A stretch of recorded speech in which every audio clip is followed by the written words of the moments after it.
Buddy, welcome to Cow Daily. I, for one, welcome our new AI overlords. Today, we're going to be talking about, we're going to be engaging with OpenAI.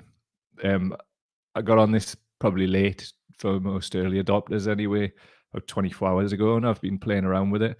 I texted a couple of my friends, unconnected to each other, and went, "Have you been on this OpenAI?" And both of them went, "Yeah, every day." So I'm pretty late to it, but it was, when I played around with it last night, one of the possibly the only like flying car moment I've had about the future. And what I mean by that is, the Jetsons, where the future, and they've got a flying car and all of that. Well, we haven't got a flying car, and it's 2023, and we'll promise this stuff. So where is it? Honestly, this OpenAI thing, man. I mean, it's obviously in beta. It's not perfect. Far from it. Its database is cutting off for 2021, so it's a bit limited on certain things. But what I really enjoyed about it was it's like a two-way process. It didn't know something about a certain person. So I corrected it and fed it a link, and it apologized and went, "Sorry for the misinformation. This is actually the truth, what you were saying." And well, Google doesn't do that, does it? So straight away, it's got a different application to it, which blew my mind. I also fed it a link for a COVID study, and instantly, and I'm not joking, it said, "This is a preprint. I've read the study, da da da da." I was like, "What?" I couldn't believe it. Like, I could not believe it. That was since yesterday, which ironically it crashed and wouldn't work, and then I had to go and do somebody else's show. Shouts to Laura, Socialist Think Tank. And just as we were about to start, the other side of that wall over there, somebody started drilling, like a masonry drill. So we just had to can it, and we're just going to do it another day. Mad. So yesterday I was like sat in front of a screen for a while and just hardly anything got done. There was 2 micro shows of about 3 minutes long. It didn't work. See, people are rocking up in the comments. Nice to see you. What even time is it? It's 10 o'clock. Interesting. So Chat GPT and all that. Let's see who's about in the comments. We've got some E's. Joanne's rocking the E's. Hopefully not while she's driving. Cow Daily, that's me. Zoe's in. Jacqueline's in. Also rocking the E's. JC is in. No, not that one. Here we go. Welcome the Open AI overloads. Been a bit of a lag on the stream today for some reason. I don't know why, but it's just one of them things. What are you to know? So one of the things I did want to mention before we go into the whole chat, Laz, is about, hello, mate. Nice to see you. Let me know if you're there in the comments and rocking about. One of the things I did want to talk about, and before obviously the crash got all that, we're going to be speaking to the people who, and probably still will, who made the film The Big Lie. I've been sent this. Just wanted to give it a big shout out, which is Jeremy Corbyn, The Big Lie is showing in the Northeast. I'm sure it's going to be showing where you are too. I'll just read it out from my phone just for quickness. Jeremy Corbyn, The Big Lie, shown in the Northeast. There are 3 showings of Jeremy Corbyn, The Big Lie, in April by Yvonne Wank. Bloody hell, she's... What are you... Fucking hell. That took us a bit by... yeah. So anyway, what it says here, there are now 3 showings in the Northeast. The film is made by Platform Films, and this is what the film has to say about itself. Produced by award-winning radical filmmaker Platform Films, with contributions from Jackie Walker, Ken Loach, Andrew Murray, Graham Bash, and Moshi Machova, and narrated by Alexei Sale. This feature-length documentary film explores a dark and murky story of political deceit and outrageous anti-Semitic smears. It also uncovers the critical role played by current Labour leader Keir Starmer, big fan of the show, and asks if the movement back Corbyn could rise again. Could it rise again? Who knows? This is something that is on at the first of the 3 screenings will be in Stanley, County Durham, not far from my old yard. That's Friday the 21st of April at 2 p.m. That's at Stanley Civic Hall, Front Street, Stanley, County Durham, DH9 0NA. I know it well. Second is at the Tyneside Irish Centre, Newcastle on Monday the 24th of April at 8 o'clock. Know that place well as well. And then we understand that there will be a show at the Star and Shadow, Newcastle on the 30th of April at 2 p.m. Knowing that place well as well. From and the to. Might even put an event on at the Star and Shadow. Can't remember. It's mad when you can't remember events you put on, which meant everything at the time. Weird how the brain works. Get yourselves along, man. Get yourselves along. Go and see it. So, a few more people in. Who is it? Yeah, Charles in. Ari, brother. Heat on me. Defo, man. Like, seriously, I feel like a weight's been lifted off my shoulder now. We've stayed up. Gateshead FC is honestly one of the most positive things in my life, in the sense that in a world of lies, right? Like, the Heat are the truth. Like, we're a fan-owned club, and honestly, we have to tell the story. We have to tell the story about how the fans saved the club. We have to get the key players around about that, and we have to do it. I think everybody's just been so busy, but seriously, what a tale. It's like The Sopranos. And I'm not joking. It is like The Sopranos. It is mad. And the fact is, everybody on Tyneside, a lot of people anyway, are so focused on Newcastle United, you miss what's going on under your own nose. The fans who saved the club from basically, well, we'll save it until we actually tell the story, are absolute like working class heroes. I'm not joking. There will be no Gateshead FC without them. There will be no Wembley FA Trophy final. There would be no staying up with a budget of 50 pence in the Kit Kat to build again. Mike Williamson and Busted just deserve loads of credit as a management team. The players credit themselves and their family. Things you can believe in 2023 that are pure, like hen's teeth, aren't they? Beautiful story that has to be told on it. How it's not been on one of these like football channels like Copper 90 or something is an absolute scandal. So I reckon what we should do is just make a documentary, certainly a series of podcasts. And I mean, I know the people, so I'm kind of talking to myself, yeah.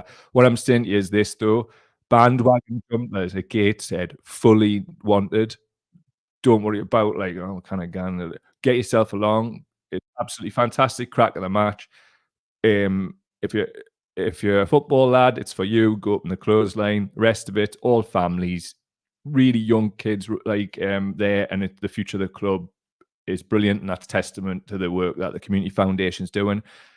Also, as well, the club's doing community sessions, football sessions with refugees and asylum seekers. I just love the club, top to bottom. Nothing bad about the club. Everything's good. Go be part of Gateshead. I just, as somebody said when I like posted a link earlier on the page about Gateshead, oh, you know, a Brentford fan, we were right down there now, look, we're in the Premier League.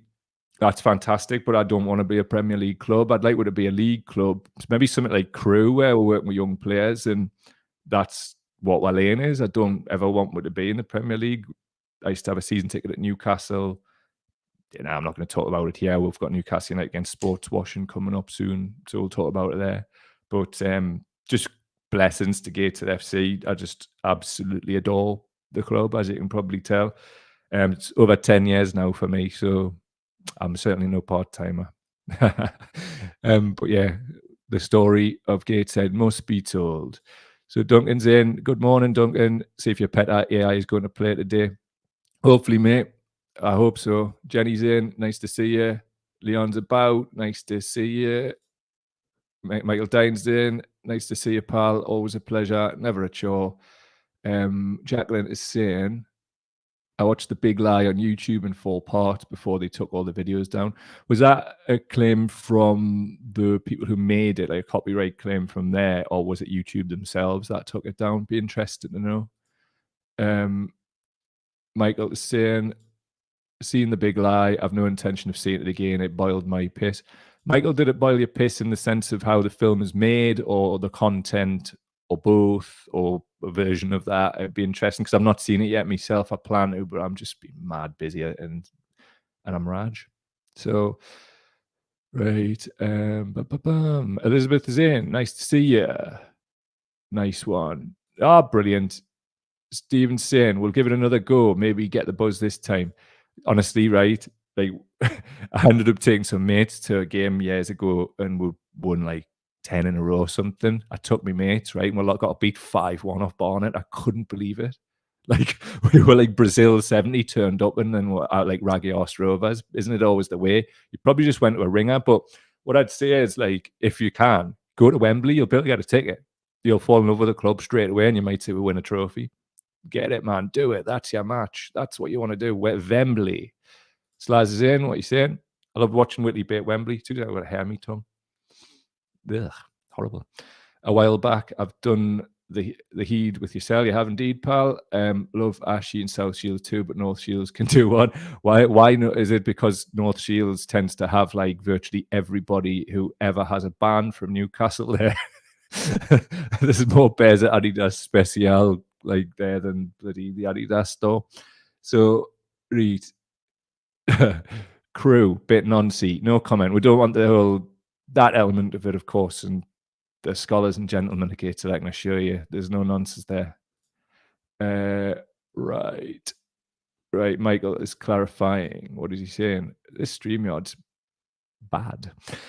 It was the content. I watched The Big Lies. It was happening in real time. Got you, mate. Understood. I'd like to see the film. Please give it a shout out. Right, OpenAI. Get your questions in now, so we can ask them. I've got a few here that I've taken from the page. I would put them on my phone for ease. But I just start lobbing your questions in. I'll do the whole housekeeping bit while you're doing it, and we'll just ask it stuff. And I don't know what's going to happen. It's just fascinating to me, and I'm really interested to see what people think when they see it. Boom, right. I'll just pull up these questions. Oh yeah, we're gonna mention something called Bicycle Day later on as well, because today is Bicycle Day, and it's got a bit to do with bikes. So if anybody knows what Bicycle Day is, save it till we'll come to that bit later. Just gonna have a quick drink. Lemon bomb for the herbal watchers. Vape, peppermint as usual. 3 milligram if interested. Very low. Then, let's see what this little bad lad's got to say right after this. If you want to support work, go to patreon.com/cowdaily. That's patreon.com/cowdaily. Also, link in the description for PayPal if you want to make a one-off contribution to our work and supporting our new descent into AI overlorddom. Let's get this screen up. Pull up Chat GPT.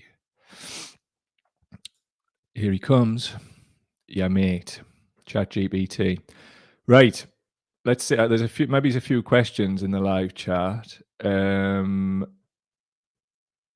saying she vapes 3 milligram double mint. Right back at you. Leon saying 420 tomorrow. Jacqueline saying ask it right an essay about the history of Gated Football Club in your style of writing. I think you'd have to give it a sample of your writing first.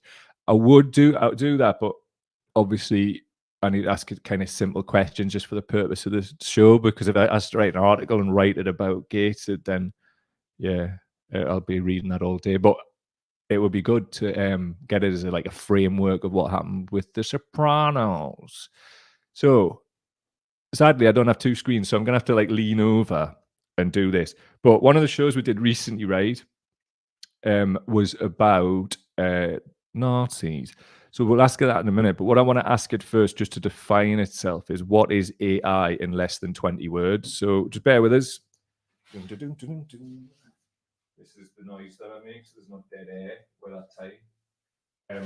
What I am going to do is get like another camera and mount it, and then just use my keyboard for this, because I don't think this will be the last time we'll be doing this.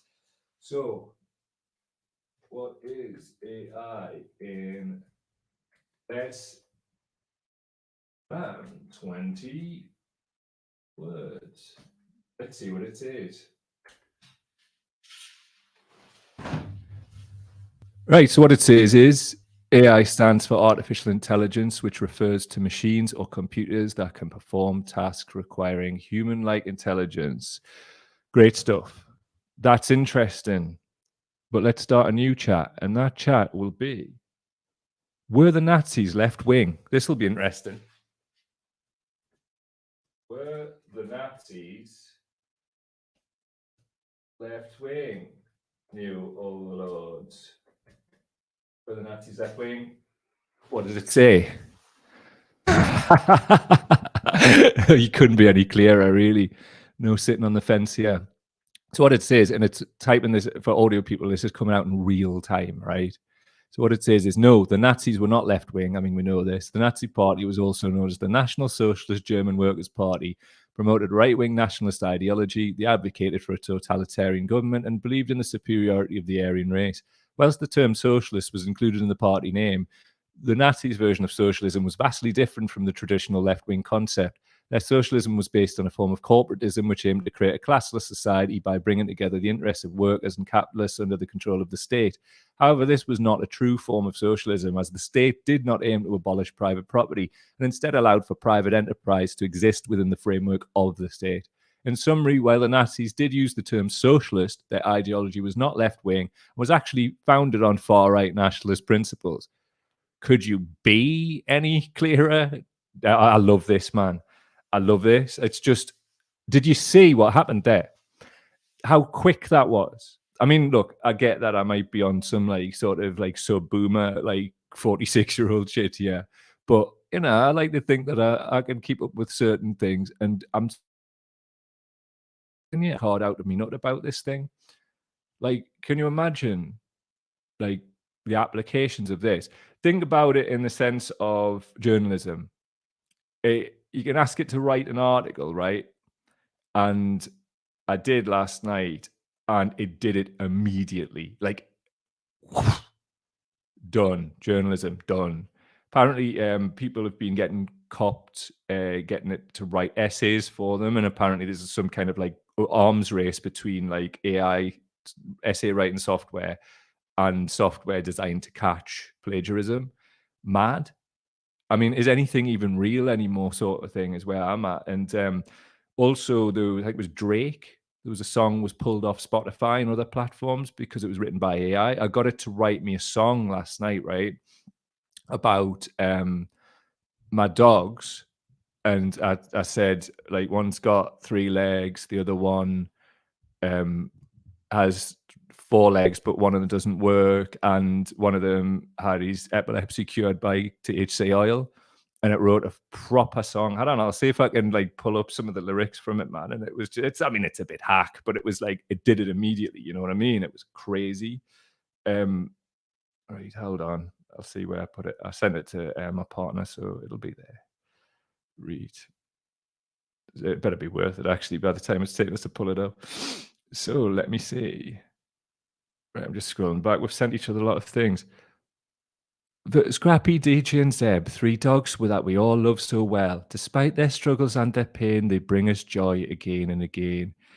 Scrappy's leg may not work right, and DJ has one less in sight, but that doesn't stop them from having fun, chasing each other in the sun. Zeb's epilepsy once caused us fear, but with cannabis oil, he's now in the clear. He's happy and healthy just like the rest, living life to the fullest, feeling truly blessed. See, I mean, hack as hell, and it sounds like some kind of like come and praise like hymn book thing from when you were at school. You remember the blue one with the kids' faces on it, and but it did it immediately. And if the thing is, people can do that, and it forms a basis for a song, and you'd swap it around so it's less cheesy, and that's your song. Like, I don't know quite what the ethics of that are at the moment, and I haven't really sort of like thought that through, but it's going to change the world, and in a kind of freakonomics kind of way, especially for some people who don't see the connections. We're going to have to do UBI, universal basic income. It's a necessity as far as I'm concerned, because how on earth, when all of these jobs are getting removed, can we do like what are humans for? I mean, the other option's a big war.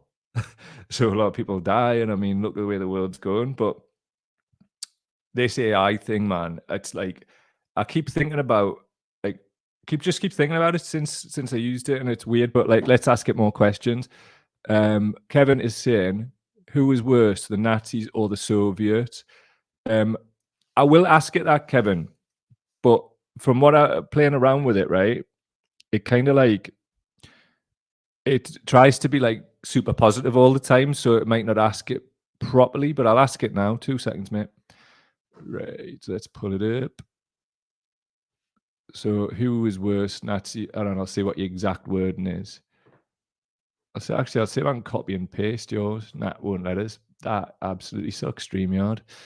Who was worse, Nazis or Soviets? Cool. Doing it now. Who was worse? Who was worse, Nazis or Soviets? Right, let's see what it says. I've asked it. It's taken longer. Both the Nazis and Soviets were responsible for atrocities and crimes against humanity. It's not appropriate to compare them in terms of who was worse. Both regimes committed mass killings, torture, and oppression of their own citizens and other groups. The Nazi regime was under the leadership of Adolf Hitler, was responsible for the systematic murder of 6 million Jews during the Holocaust, as well as the deaths of millions of others, including homosexuals, Romani people, disabled individuals, and political dissidents. The Nazis also waged aggressive wars, leading to the death of millions of people. The Soviet regime, under the leadership of Joseph Stalin, was responsible for the deaths of millions of people through famine, forced labor, and political purges. The Soviet government also committed numerous human rights abuses, including suppressing free speech, imprisoning dissidents, and carrying out extrajudicial killings. Both the Nazi and Soviet regimes were responsible for horrific crimes against humanity, and it is important to remember the victim of these atrocities and work towards preventing similar tragedies in the future. You cannot really get vexed with that answer, can you? You know, because you know I don't buy into all of this like taking sides thing. My only side is the truth, and to suggest that the Soviets, certainly under Stalin, didn't go around like murdering the absolute granny out of people, even grannies at times, would be wrong. And I think to deny that, it only sort of like adds grist to the fascist mill, you know? I think history should be assessed on empirical evidence, and it should be done on that basis alone, which is why, I mean, linking to the question just now about were the Nazis left wing, I mean, obviously, we're in a world now which is in some regards post truth. So I think this is why AI can have great application because it just, boom, there's the answer, and it will only get better. So grifters like Hitchens and others who are trying to do this whole like Nazis were left wing thing, how weird, man. I mean, anybody who did even before GCSE German, like GCSE German, what am I talking about? GCSE history. I also did GCSE German, so I've got that mixed up there. But yeah, let's see. What's Stephen's saying? A pal of mine actually said to me last week, "What's the point of the internet?" Ask it that. I couldn't answer it. Right, let's ask it that. What is the point of the internet? So here we are typing, what is the point of the internet? Let's see what it says. It's the internet is a global network of computers and other devices that enables the exchange of information and communication between people and machines all around the world. Its primary purpose is to facilitate the sharing of information and knowledge and to connect people with each other regardless of their physical location. The internet has numerous uses and benefits, including communication. The internet allows people to communicate with each other in real time through email, instant messaging, video conferencing, and other forms of online communication. Two, information sharing. The internet provides access to vast amounts of information on virtually any topic. This makes it easier for people to find information and learn new things. Three, entertainment. The internet provides access to a wide range of entertainment options such as movies, music, games, and social media. Four, e-commerce. The internet has made it possible for businesses to sell their products and services online, creating a global marketplace. Five, education. The internet has revolutionized the way people learn by providing online courses, tutorials, and educational resources. Overall, the internet has become an essential part of modern life and transformed the way people communicate, work, learn, and entertain themselves. Die, slaves, die, die, slaves. Sorry, I mean, thanks everybody. I'm going to write you a nice song about your dogs. So, yeah, does that answer your question, Stephen, at all?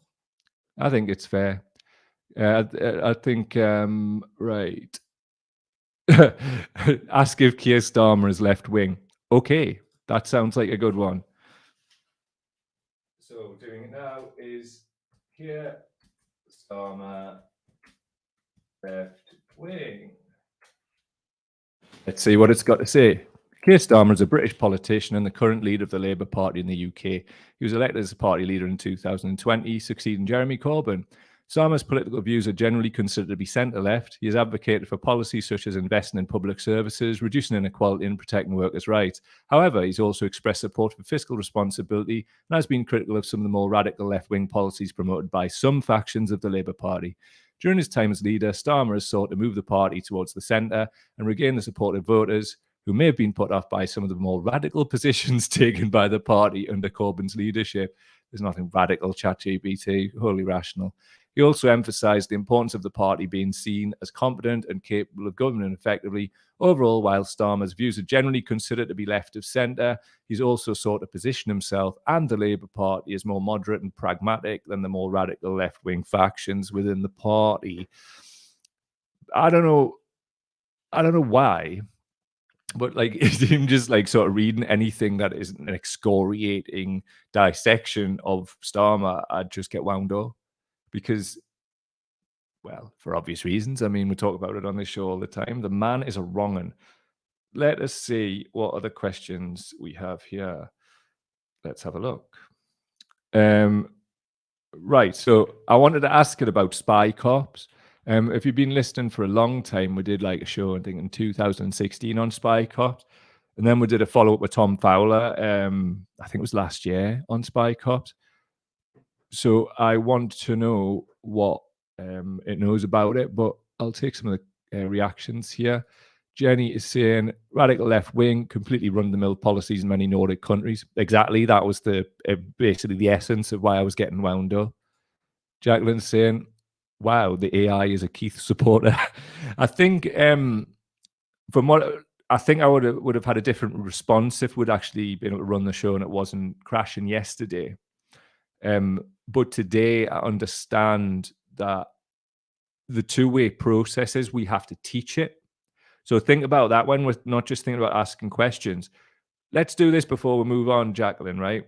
Think of a question or think of a short sentence that I could say to it where you could teach it why it's kind of not got it quite right.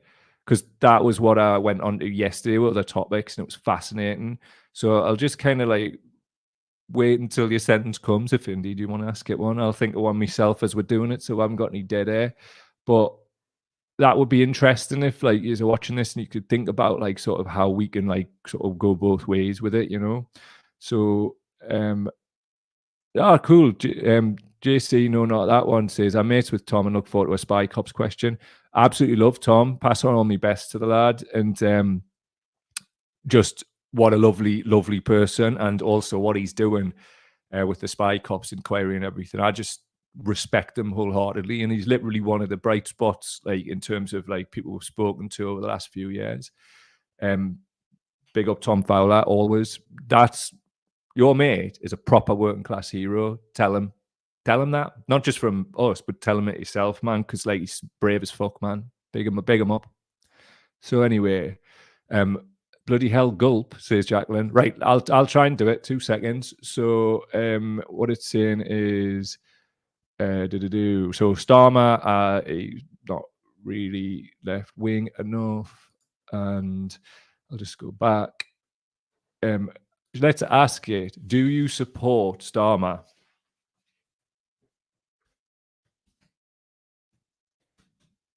Do you support Starmer? As an AI language model, I do not have personal beliefs or political affiliations, and I do not support any particular political leader or party. My role is to provide impartial and informed responses to questions based on available data and information. Fair enough bit of clarity. Let's ask it about spy cops. So I'm going to ask it, what do you know about spy cops? What do you know about spy cops? Right.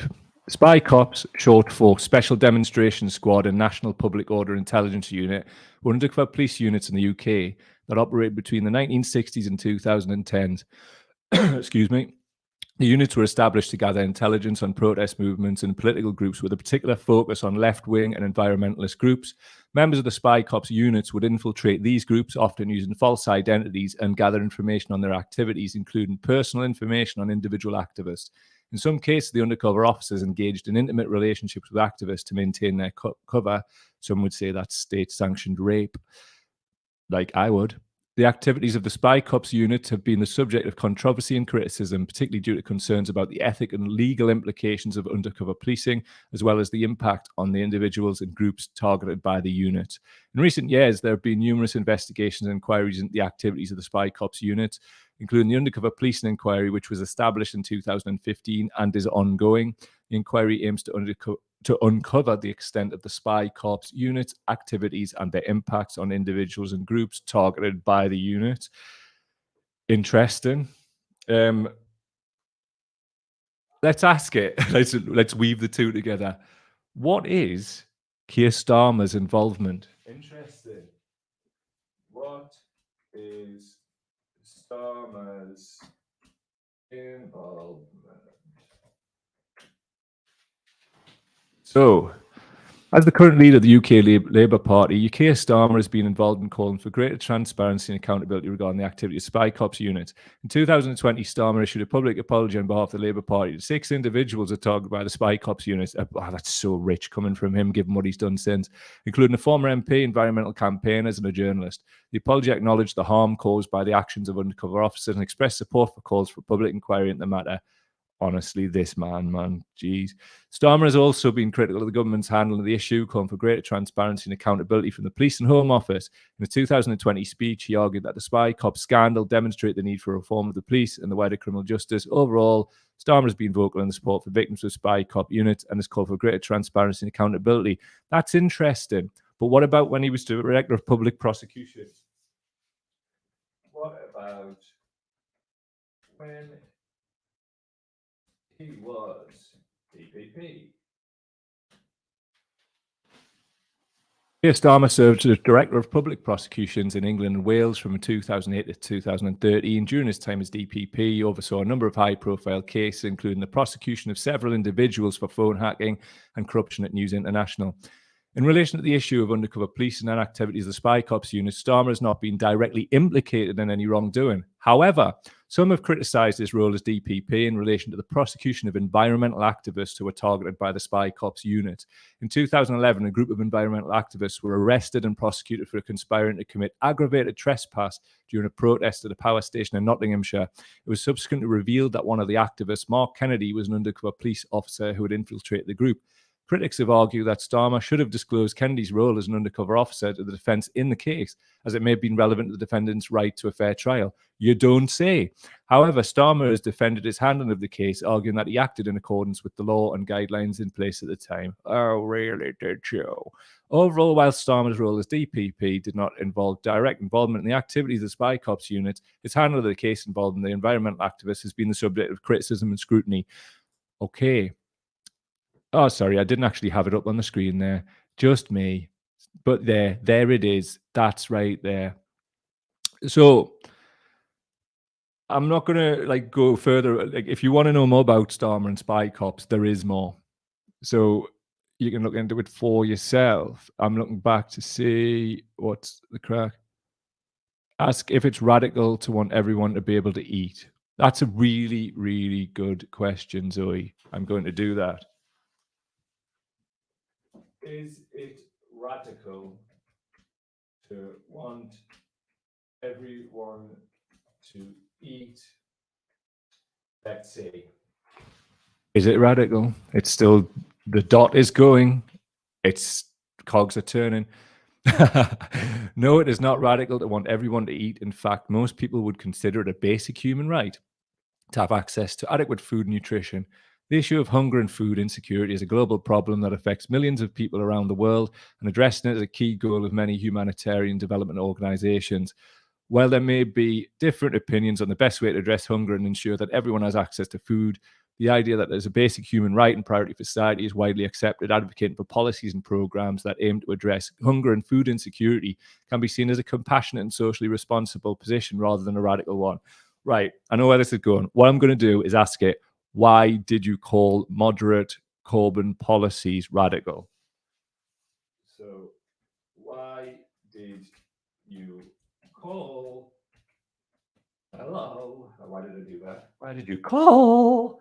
I'm like that guy who from that viral video, which I'm not going to do because I'm time something. Why did you call moderate Corbyn policies radical?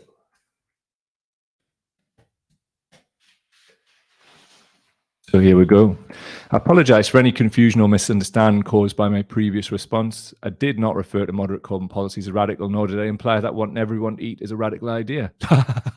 As an AI language model, that felt a little bit defensive, like the first paragraph. Is that like the first edge of sentience? As an AI language model, my responses are generated based on the language used in the questions and on the available data and information. It's possible that I may make errors or provide responses that are not clear or accurate. If you have a specific question or concern regarding a particular topic, please let me know and I will try to do my best to provide a helpful and accurate response. Fair doings, new AI overlord. This is a good one from Elizabeth too, which goes on: why are policies in Europe that are considered moderate considered left wing in UK? Right, cool. Let's ask it. Right, why are policies which are considered left wing in Europe? I'm going to see your exact word in here, Elizabeth. 2 seconds, mate. Considered left wing. Yeah, got you. Considered left wing in the UK. A long one, but we got there. The classification of policies as left wing or right wing can vary depending on the political context and culture of a particular country. In Europe, different countries have different political traditions and ideologies, which can influence how policies are perceived and classified. In the UK, the left wing and right wing political spectrum is generally defined by the country's historical and cultural context, which has been shaped by a range of factors, including class divisions, the welfare state, and the role of the state in the economy. For example, policies that aim to redistribute wealth, promote social equality, and provide universal public services, such as healthcare and education, are generally considered left wing in the UK. This is particularly due to the country's historical experience with social democracy and establishment of a welfare state after World War II. In contrast, policies that prioritize individualism, free markets, and limited government intervention are often considered right wing in the UK. This reflects a long-standing tradition of classical liberalism and neoliberalism, which has been influential in shaping the country's economic policies. It's important to note that political classification is subjective and can vary depending on the context and perspective of different individuals and groups. Therefore, the classification of policies as left-wing or right-wing can be influenced by a range of factors, including political ideology, cultural context, and historical experience. It's really fair, isn't it? It's trying to be very fair indeed. I'm going to ask it this. Are you aware of the Overton window? Let's do it. Are you aware of manipulation of the Overton window? So let's see what it says. Yes, I am aware of the concept of the Overton window and how it can be manipulated. The Overton window refers to the range of ideas and policies that are considered acceptable or mainstream in a particular political context. When the Overton window shifts, it can lead to changes in public opinion and the policies that are considered viable and achievable. Political actors can seek to manipulate the Overton window by introducing extreme or radical ideas, which may initially be seen as outside the mainstream, which can shift the window and make previously unacceptable ideas seem more reasonable. This manipulation can occur through various means, such as media coverage, political rhetoric, and the use of social media and other communication channels. Some critics argue that this manipulation can lead to a narrowing of the range of acceptable ideas and a shift towards more extreme and polarized politics. Understanding the concept of the Overton window and how it can be manipulated is important for analyzing political discourse and understand the dynamics of public opinion and why die, slave, die. Sorry, I mean, here's a song about all your dogs and that. So this is mad, man. It's like, do you like understand like what it's just done? It's just like spat out like a whole like start of an article or like the premise of OpenAI, just mad. I mean, I'm just I was went for a walk this morning. I was just thinking about like sort of the time that I could potentially save, yeah, using this, and it could help kick things on a lot longer, a lot quicker. Sorry, I asked it to write a whole like um brief point by point SEO guide for social media. So because it's different from like when we first started the show years ago, right? It was very different. There was a lot of that organic reach available on social media, which is how you market your work. So you would just make it, you would post it on social media. I mean, to be honest with you, quite a lot of the stuff that we did was in a private group and we didn't really use the public one. It's only been really like the last few years that like maybe 4 or 5 that's been used more. So there's a whole different like sort of ecosystem around it then. But hold on a minute, where's this gone?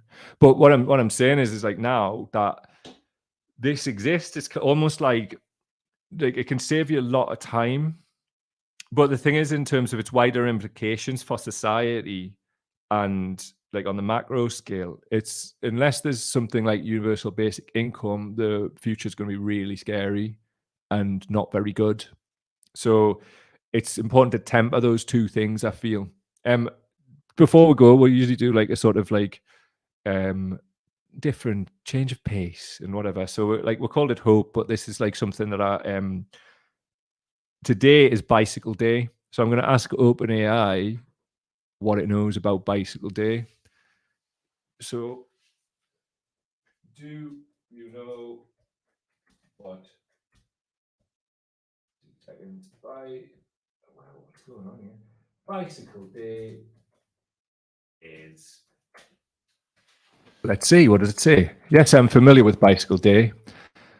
Bicycle Day is a holiday that commemorates April the 19th, 1943, when Swiss chemist Dr. Alfred Hoffmann intentionally ingested LSD for the first time and rode his bicycle home from his laboratory, experiencing the first known LSD trip in history. Bicycle Day has since become a day of celebration among people who are interested in psychedelic drugs and the potential benefits, as well as a day to remember the contributions of Alfred Hoffmann to the field of psychedelic research. Some people mark the occasion by taking LSD or other psychedelics, while others participate in events, workshops, or other activities that explore the use of these substances in a responsible and intentional way. It's worth noting that the use of LSD and other psychedelics is illegal in many countries, and their use can be associated with various risks and potential negative effects. It's important to approach the use of these substances with caution and to seek professional guidance and support if considering their use for therapeutic or other purposes. Didn't be a square, OpenAI. So basically, t-shirt I'm wearing, that's your Hoffman there. Hold on a minute. Right now, I'm not on LSD. I haven't had it since I was about 21. But like I remember, like I just didn't at the time. I just didn't feel like I had quite a bit of it when I was younger. I actually had LSD before I actually drank alcohol when I was 13. But I'm getting older now and I think a bit more put together, and it's like maybe something that I'm looking to explore in the future. But I like bikes and as well, so it's the good thing. But I just wanted to sort of mark it. Today is Bicycle Day. Shouts to the psychedelic community around the world, looking to explore these things for medicine and just absolutely fantastic. A lot of the work people are doing, but names I can't mention. So anyway, we'll take a few comments before we get off and see what it's all about.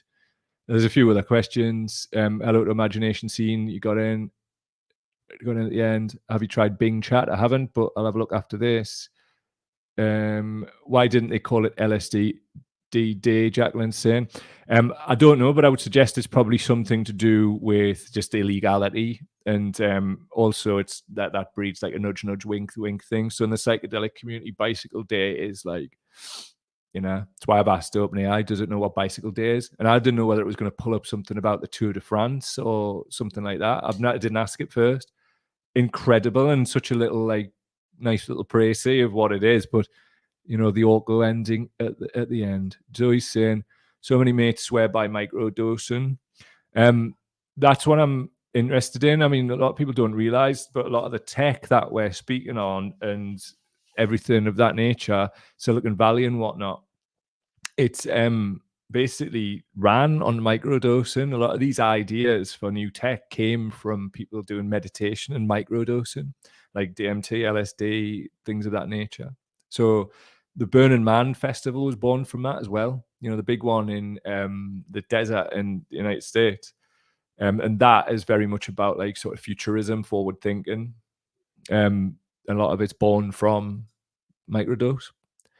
So Leon is saying the guy that made it went out on a bicycle for hours his first trip. That's right. It's what OpenAI has just been telling me about Dr. Albert Hoffman. Right, it's been lovely speaking to you. That's a solid 45 minutes, and really nice that it worked today. As ever, if you would like to support our work, you can go to patreon.com/cowdaily. That's patreon.com/cowdaily. Patreon. Link in the description for PayPal if you want to leave a one-off donation to support our work. And thanks for being here, everybody. Hopefully this is going to be the start of a good run at this. If you've been watching or listening for a while, you know I've been having a mare trying to sleep properly since the road crash at the start of the year, and I've just had a few nights sleep in a row now. I don't know what's changed, but honestly, just that life on extremely hard mode has changed to life on hard mode, and I can deal with that. Extremely hard mode, not so much, but we got through it. We made some shows, we kept the show on the road, we kept the train on the tracks, and now it's time to not do really shitty David Brent type analogies and leave. All the best, everybody. Love as ever. Bye-bye.